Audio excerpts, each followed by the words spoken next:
Recently একটা জিনিস realise করছি যে খারাপ সময়টা মানুষের জীবনে অত্যন্ত জরুরি।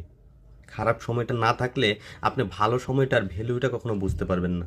খারাপ সময় আপনার কে পাশে ছিল, কে আপনাকে ইউজ করেছে, কে আপনার খবর নিয়েছে, কে খারাপ সময়ে কে আপনাকে মানসিকভাবে প্রশান্তি দিয়েছে, আপনি একা একা কিভাবে ফাইট করে গিয়েছেন, আপনি কত কি করতে পারেন একা একা খারাপ সময়গুলি আপনি নিজের সাথে নিজে ফাইট করে কিভাবে এগুলি থেকে বেরিয়ে আসতে পারেন। এই বিষয়বস্তুগুলি যদি খারাপ টাইম না আসে আপনার জীবনে তাহলে কখনোই আপনি রিয়েলাইজ করতে পারবেন না যাদেরকে আপনি অনেক আপন ভেবেছেন বা অনেক নিজের ভেবেছেন তারা কতটুকু আপনার পাশে ছিল।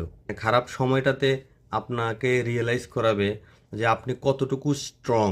খারাপ সময়টায় আপনাকে এটা রিয়েলাইজ করাবে আপনি যাদের জন্য এত এত কিছু করেছেন তারা আপনার কতটুকু আপন। নিজেকে খারাপ সময় থেকে বের করতে আপনি কি কি করতে পারেন।